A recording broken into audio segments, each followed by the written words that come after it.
जब टीवी पर भगवान राम का किरदार निभाने वाले एक्टर्स का नाम आता है तो बस एक ही नाम जहन में आता है और वो है अरुण गोविल जी का।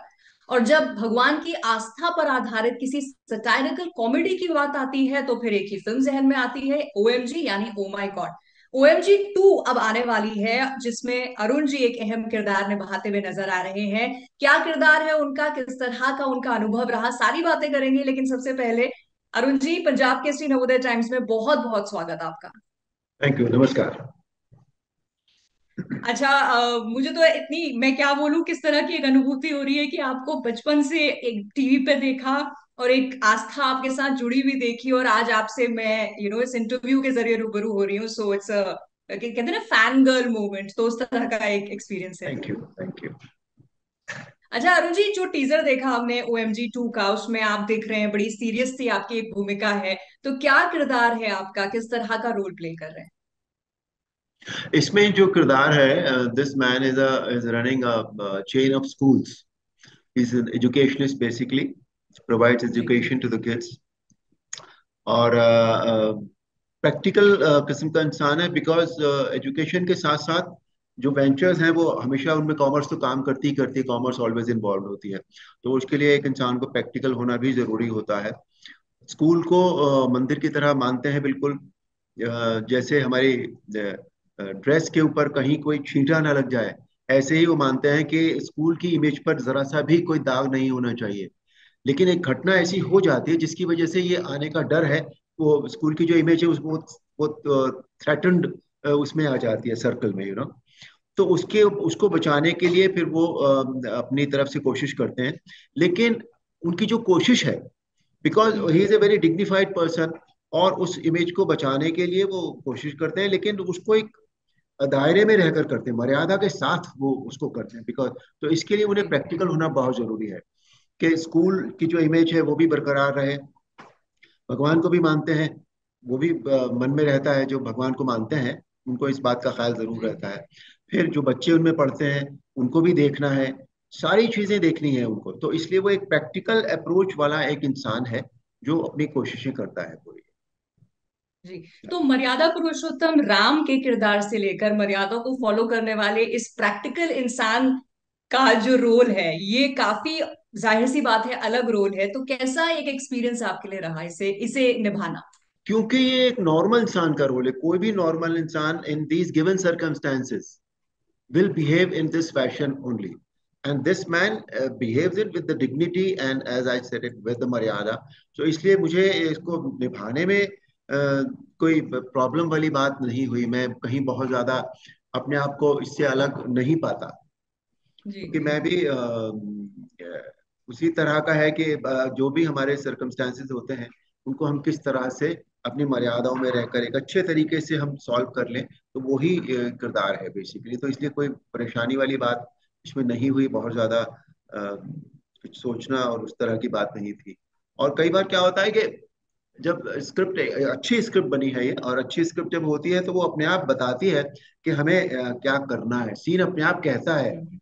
कि how should we act in this, हमें क्या सोचना चाहिए, हमें क्या सोच, हम कैसे इसको करेंगे। तो जी। क्रिएटिव टीम बहुत अच्छी थी, बहुत अच्छी है मतलब। और स्क्रिप्टिंग सारी अच्छी है, तो इसलिए कोई परेशानी वाली बात इसमें कहीं हुई नहीं, बिल्कुल भी जी। एंजॉय अरुण जी, किया। लेकिन हम ऑडियंस का एक लालच और एक कमजोरी है कि जब हम एक अच्छी चीज देख लेते हैं और उसका सीक्वल जब आता है तो हमारी जो उम्मीदें हैं ना, वो कई ज्यादा बढ़ जाती हैं। तो जाहिर सी बात है, ओएमजी सबने देखी, पसंद की, और उसके बाद अब ओएमजी 2 की जब चर्चा हो रही है तो उम्मीदों का जो पुल है वो बड़ा लंबा हमने कस दिया है। तो आप चूंकि इसका हिस्सा रहे हैं इस प्रोजेक्ट का, तो आप थोड़ा बताइए कि एज ऑडियंस में अगर पूछूं तो मेरी क्या एक्सपेक्टेशन होनी चाहिए?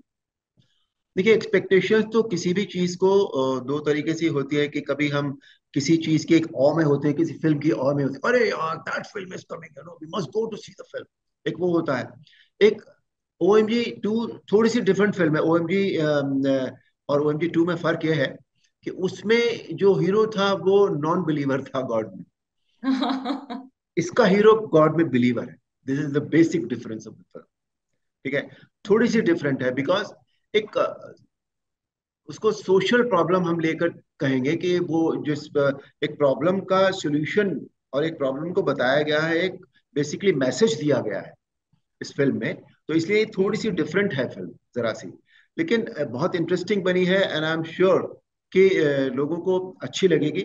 और बाकी तो फिल्म जब रिलीज हो जाती है उसके चलने के बाद ही पता लगता है कि क्या हुआ है। But I am sure about it कि जैसे OMG 1 चली थी, उसी तरह से this film also will be like by the audience.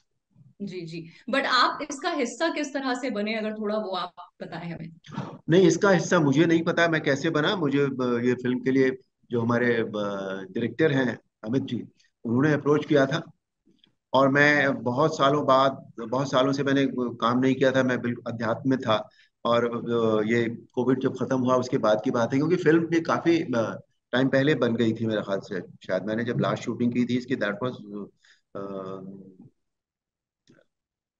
November, November 2 years back I think. तो काफी ओके देर ओके। बाद काफी पोस्ट प्रोडक्शन में बहुत इसकी टाइम लगा है इस फिल्म के लिए। तो उन दिनों तभी मुझे ये फिल्म अचानक ऑफर हुई थी, और मुझे I could identify my basic psych with this role. तो इसलिए मैंने इसके लिए हाँ कर दिया था। तो that's how I became a part of it. जी जी जी। अच्छा, मैं अगर आपकी जो जर्नी है, जो इतना लंबा एक सफर रहा है, आप ऐसे एक इंसान बन गए हैं, जैसे मैंने कहा, हम भगवान राम की बात करते हैं, टीवी पे किरदारों की बात करते हैं, कोई और चेहरा आता ही नहीं है, अरुण गोविल ही बस आते हैं सामने। और बहुत आपके ऐसे एक्सपीरियंसेस रहे जहां लोगों ने आपको भगवान तुल्य मान, आपका बहुत आदर किया। तो अगर अपनी जर्नी को मुड़कर अरुण जी आप देखें और संक्षिप्त में उसको बताना चाहें, तो क्या रही है जर्नी। संक्षिप्त में मेरी जर्नी जो है वो इतनी है कि God has been kind to me, that's all, right. Nothing और एल्स, बहुत नथिंग। प्रशंसक आपके इस वक्त इस इंटरव्यू से जुड़े हैं, तो उन्हें आप क्या कहना चाहेंगे। उन्होंने, मैं उनका बहुत आभारी हूँ बेसिकली, कि उन्होंने इतने साल से जो मुझे प्यार दिया है, जो अभी तक बरकरार है और जो बढ़ता जा रहा है दिनों दिन। मैं आई डोंट नो मैं उसको कैसे, उसको शब्दों में कैसे बयान करूं। मैं उसका, ये मेरे ऊपर एक एहसान है उनका, मैं कैसे चुकाऊं इस एहसान को, मुझे समझ में नहीं आता। मैं खाली बस इतना ध्यान रखना चाहता हूँ, इतना ध्यान रखता हूँ कि मेरे किसी भी कर्म से, किसी भी वचन से, मेरे किसी भी शब्द से, उनकी वो भावनाएं जो मेरे प्रति हैं, वो भावनाएं आहत ना हो। बस मैं केवल इतना चाहता हूँ, दैट्स ऑल। जी, और वो वैसे ही रहे, ये हमारी भी कामना है। और आप बस स्वस्थ रहें और काम ऐसे ही करते रहें, आपका ये मुस्कुराता हुआ चेहरा हम देखते रहें। आपका धन्यवाद अरुण जी, इस इंटरव्यू का हिस्सा बनने के लिए। Thank you very much ma'am, thank you very thank you. Much. नमस्कार।